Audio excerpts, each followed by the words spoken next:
여러분 그동안 평안하시고 안녕하셨습니까? 오늘은 시편 29편 10절부터 11절 말씀 가지고 여호와께서 홍수대에 좌정하셨으니 이런 제목으로 같이 은혜를 나누는 시간 갖겠습니다. 약 10일 전에 독일에서 일어난 홍수, 얼마나 큰 홍수인지 모든 신문들은 100년 만에 일어난 홍수다 이렇게 썼습니다. 거대한 물과 진흙덩이들이 많은 집들과 사람들을 삼켜버렸고 온 도시는 물에 다 잠겼습니다.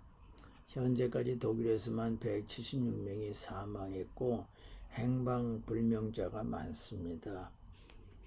생존자는 그들의 집들과 그들의 가족들과 그들의 직장들이 파괴되어서 살아갈 길이 막막해졌고 인명과 재산 피해가 엄청납니다. 이걸 보면서 홍수는 무서운 거구나. 세상이 이럴 수가 있나. 독일은 세계적인 선진국입니다. 이런 나라에서 홍수로 176명이나 사망하다니 이런 생각도 해보았지만 그러나 크나큰 자연재앙 앞에서는 인간은 속수무책입니다. 지난 주일 신문에 이 나라 유명 인사들이 이번 여름에 자기들이 읽을 책을 소개했습니다. 그 중에 이 나라 대통령이 읽을 책이 소개됐는데 그 책 이름이 엔더트 sich 알렸습니다. 바꿔진 것이 없다. 모든 것이 바꾸어진다.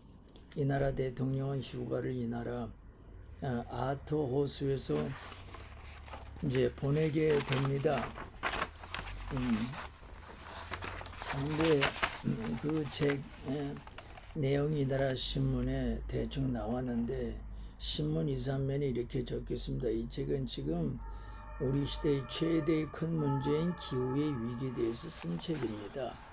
이 저자가 말하기를 지금 독일에서 일어난 홍수로 참담한 그런 광경이 보도되고 있는데 많은 사람들이 쇼크를 받았습니다. 이것은 기후의 위기로 일어난 결과고 갈수록 미래는 더 많은 홍수와 가뭄, 큰 태풍이 더 많이 일어나고 이 재앙을 막을 수 있는 것이 정치가들이 해야 할 일입니다. 기자가 질문하기를 이번 주 중에 유럽연합위원회가 기후변화에 대한 계획을 발표했습니다. 유럽연합의 목표는 2030년까지 일산화탄소 배출량을 50% 줄이는 것입니다.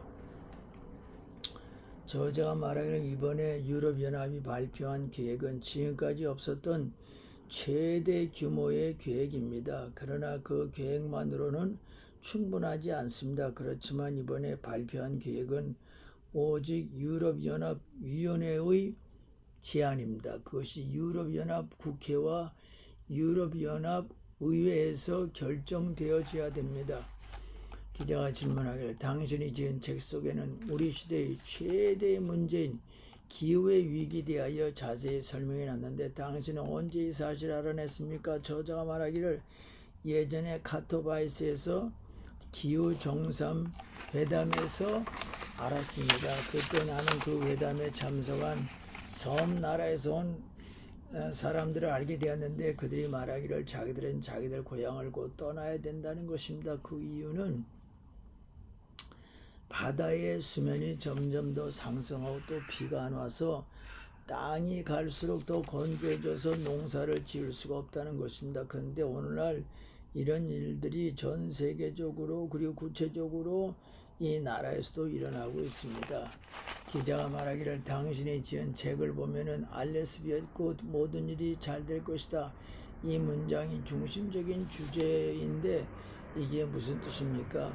저자가 말하기를 나의 어머니와 나의 할머니는 항상 그들의 자녀들의 눈을 보면서 그들에게 말하기를 지금은 어렵지만은 곧 모든 일이 잘 될 것이다.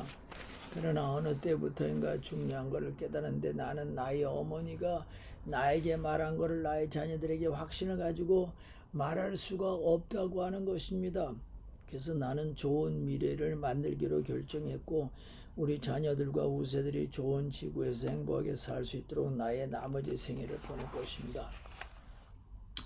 기자가 질문할 당신의 책 속에는 당신 개인의 이야기와 기후변화의 사실들, 기후에 관한 정치, 기후변화의 문제점들, 기후변화를 막기 위한 대책들이 써져 있는데 당신은 언젠가는 정말로 모든 일이 잘 될 것이라고 믿습니까? 저자가 말하기를 우리 모두가 합심해서 하면 됩니다. 그러나 무엇보다도 정치가들과 경제인들이 도와줘야 됩니다. 기자가 질문하기를 당신은 책 속에서 우리들이 곧 기후변화를 막을 엄격한 법을 만들지 않으면 더 큰 어려움을 겪게 된다고 썼는데요. 저자가 말하기를 기후의 위기는 오직 온실가스의 배출량 때문입니다. 그래서 지구온도를 1.5도 이하로 낮춰야 됩니다. 근데 1.5도 이상으로 올라가면 기후의 위기를 막기가 어렵습니다. 그러므로 우리가 즉시로 해야 할 일이 이 온실가스 배출량을 줄이는 것이고 2040년까지는 이 배출량을 0으로 만들어야 됩니다. 기자가 질문하기를 당신은 책 속에서 정치가들이 기후변화에 대비해서 아무런 일을 안 한다고 비판했는데 당신이 지금 우리나라 정부에 건의하고 싶은 것이 무엇입니까? 저자가 말하기 그거는 잘못된 일은 당장 중단하세요. 기후가 정상화되려면은 2040년까지는 기름과 가스 난방 설치하는 것을 하지 마세요. 자동차 도로, 아스팔트 깔린 도로를 더 이상 만들지 마세요. 기자가 질문하기를 당신은 당신 책을 누구에게 선물하고 싶습니까? 기자가 말하기 나는 제일 많은 권한을 가지고 있는 우리나라 수상에게 주고 싶습니다. 나는 이미 견본을 그에게 보냈습니다. 그가 이 책을 읽고 시행하면 좋겠습니다. 여러분, 본문이 말한 홍수는 자연재앙인 홍수만 크나큰 물사태만 의미하는 것이 아닙니다. 우리들이 이 세상 살아가면서 겪는 모든 시련과 고난과 어려움을 말합니다. 살면서 인생이 홍수를 만나지 않은 사람이 있습니까? 간혹 나이가 어린 사람은 인생에 크나큰 시련을 겪지 않을 수 있습니다. 그러나 성인들은 대부분 인생의 홍수를 만났습니다. 그런데 본문이 무엇을 말씀하고 있습니까? 여호와께서 홍수 때 좌정하셨으며 사람은 홍수를 당할 수가 없습니다. 이길 수도 없습니다. 홍수가 사람보다 더 강합니다. 그러나 홍수를 이길 수 있는 분은 하나님이십니다. 여호와께서 홍수 때 좌정하셨으며 하나님은 홍수를 다스릴 수 있는 왕권, 통치권, 즉 힘과 권세를 가지고 있다고 하는 것입니다. 그래서 예수님은 풍랑이는 갈릴리 호수의 바다를 밟고 걸어오셨습니다. 그것은 갈릴리 호수의 거친 풍랑으로 물속으로 빠져 들어가는 제자들을 건져주기 위해서입니다. 베드로는 예수님이 바다를 밟고 오는 것을 보고 자기도 예수님처럼 바다 위를 걸어가려다가 물속으로 빠져서 예수님 향하여 살려달라고 고함치자 예수님 말씀하기를 믿음이 적은 자에 왜 의심하느냐고 베드로의 손을 잡고 베드로를 물속에서 건져내어 주었습니다. 여러분, 우리에게 한 번씩 인생 홍수만 다가오는 것이 아니라 여호와께서 홍수에 좌정하셨으며 우리 하나님도 홍수 타고 우리를 향하여 오십니다. 즉 내가 당하는 홍수 속에 거기 하나님이 계십니다. 내가 시련만 당하고 있는 것이 아니라 시련 속에 하나님 계십니다. 하나님, 내가 불행할 때나 행복할 때나 내가 약할 때나 건강할 때나 내가 가난할 때나 부할 때나 내가 실패했으나 성공했으나 내가 슬플 때나 기쁠 때나 언제든지 함께 계십니다. 특별히 인생 홍수 만났을 때 하나님은 우리와 더 가까이 계십니다. 그래서 나의 하나님의 이름은 임마누엘입니다. 나와 함께 계신 하나님입니다. 원래 하나님은 전국에 사시지만 나 같은 죄인을 구원하기 위하여 하늘의 영광 보좌버리고 낮고 천한 이 땅에 오셔서 사람 몸을 입으시고 십자가에 못 박히시고 무덤에 갇히시고 부활하셨습니다. 그래서 누구든지 십자가에 지시고 부활하신 예수님을 자신의 구세주로 받아들이면 죄 용서 안 받고 구원받고 영생 얻습니다. 그 사람 속에 하나님은 영으로 와 계십니다. 그분이 예수 그리스도입니다. 예수님 믿고 구원받은 여러분, 예수님이 여러분과 함께 계십니다. 그러므로 인생 용수를 만나서도 홍수를 주장하시는 예수님이 여러분과 함께 계십니다. 인생 용수를 만나서도 나와 함께 계신 예수님을 생각하고 삶의 힘과 용기를 가지기 바랍니다. 인생의 홍수 우리에게, 그리고 우리와 함께 홍수 때 우리와 함께 계신 예수님은 첫째로 우리에게 평강을 주십니다. 본문 2절 후반절에서 여호와께서 자기 백성에게 평강의 복을 주시리로다. 아멘. 예수님 믿고 구원받은 사람은 세상 사람과 좀 다른 점이 있는데 근심도 있지만 평안도 있습니다. 불신자 시절에는 인생 홍수를 만나면 두렵고 걱정과 근심만 하며 살았습니다. 근데 이제는 예수님 의지하고 예수님 믿으면서 사니까 예수님이 우리에게 주시는 평안이 있습니다. 걱정하지 말라, 두려워하지 말라, 담대하지 말라. 내가 너에게 평안을 주노라. 성경에는 평화와 관련된 인물과 단어가 많이 나옵니다. 창세기 14장 18절 살렘왕 멜기세덱이 나오는데 살렘은 오늘날로 말하면 예루살렘입니다. 살렘이라고 하는 건 평강입니다. 이 살렘왕 멜기세덱은 누구냐? 히브리서 7장 3절 멜기세덱은 평강의 왕이라고 표현했고 예수님을 예표하고 있습니다. 예수님께서 이 세상에 탄생하시자 전군 천사들이 찬양을 했습니다. 누가복음 2장 24절 지극히 높은 곳에서는 하나님께 영광이여 땅에서는 하나님이 기뻐하시는 사람들 중에 평화로다. 부활하신 직후 예수님은 불안해하는 제자들에게 나타나셔서 말씀하기를 첫 번째로 하신 말씀이 너희들에게 평강이 있을지어다. 아멘. 예수님 믿고 구원받은 우리에게 예수님 주시는 축복이 있습니다. 그것이 평안입니다. 비록 가난하고 어렵지만 하나님 주시는 평안이 있습니다. 사도 바울은 여러 교회에 편지하기를 너희에게 평강이 있을지어다 말씀을 했습니다. 여러분,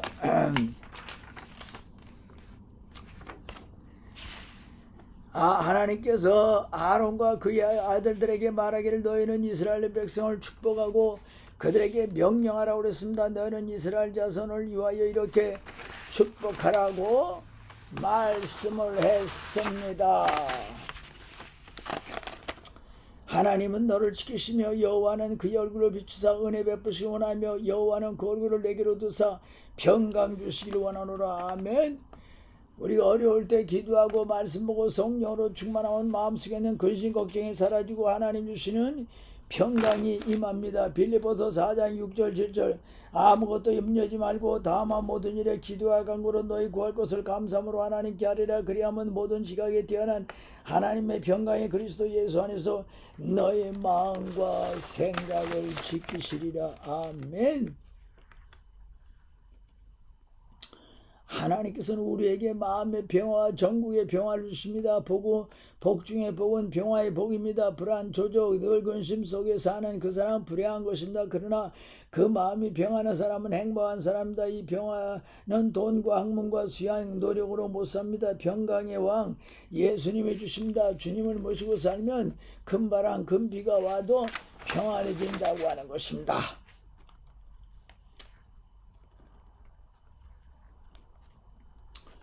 두 번째로 우리들이 인생의 홍수를 만났을 때 하나님 우리들에게 힘을 주신다. 시편 29편 11절 여호와께서 자기 백성에게 힘을 주시며 이번 홍수 사건 때 자기 목숨을 각오하고 물에 떠 내려가는 사람을 물속으로 들어가서 구한 사람이 신문에 소개된데 이 사람이 신문에 소개되고 이 나라의 영웅이요 구원자라고 표현했습니다. 그리고 이 홍수가 이 나라에서도 지방에서 일어나는데 홍수로 근시련을 겪고 있는 사람들을 도와주는 많은 사람들이 실려 있었습니다. 이 나라 심리학자요 의사인 요하네스 후보가 말하기를 남을 도와주고 남에게 선한 일을 하는 사람에게는 특별히 좋은 아드레날린 호르몬이 많이 방출된다는 것입니다. 그래서 이런 사람이 더 건강하고 더 오래 살고 실망과 의욕 상실을 막아준다고 하는 것입니다.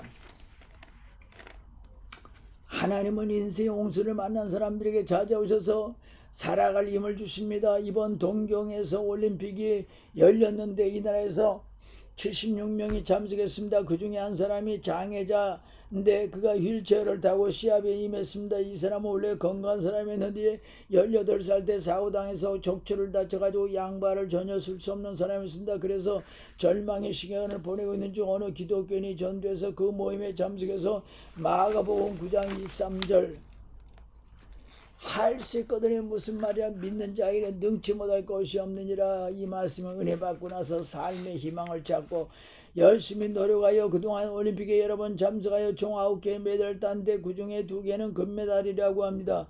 지금은 나이가 45세인데 이번에 동경올림픽에 참석하면서 비록 휠체어를 타고 다니지만은 마가복음 9장 23절 할 수 있거든요. 무슨 말이야. 믿는 자에게는 능치 못할 것이 없느니라.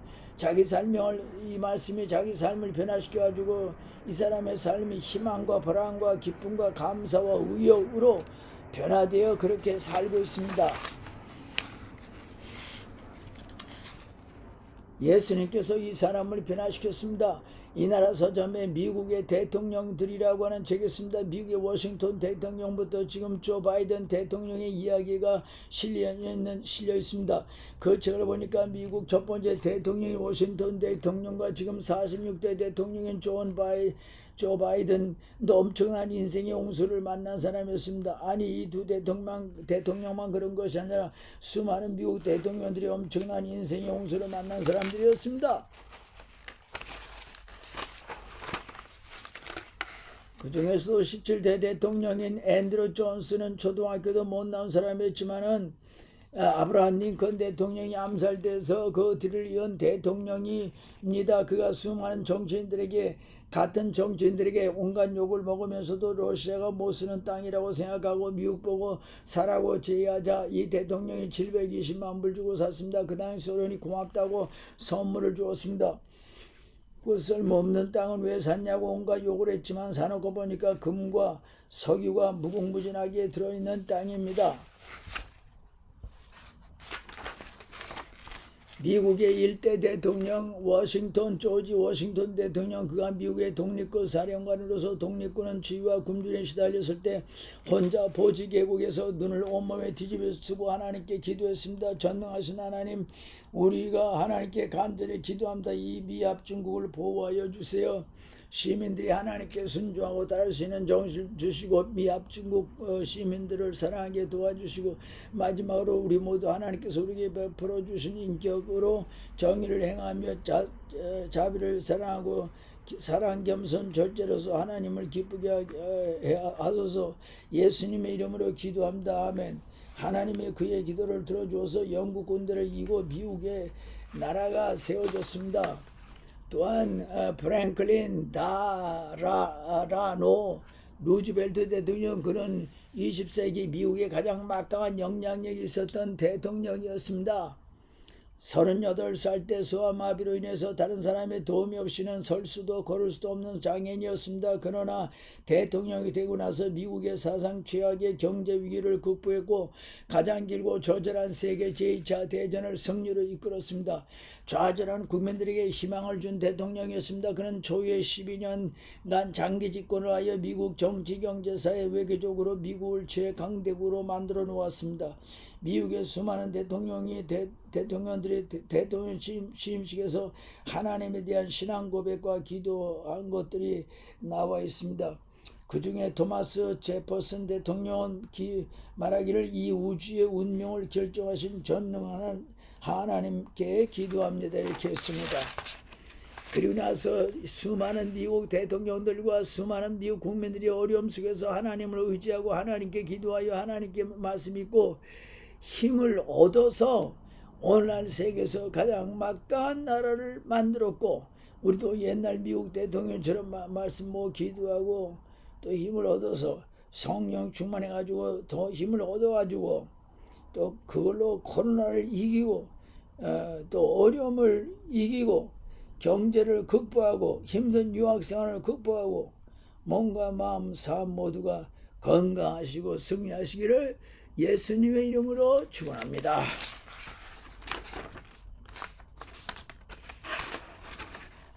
하나님 아버지, 여호와께서 홍수 때 좌정하셨으며 인생의 홍수가 다가올 때 우리 하나님도 함께 오십니다.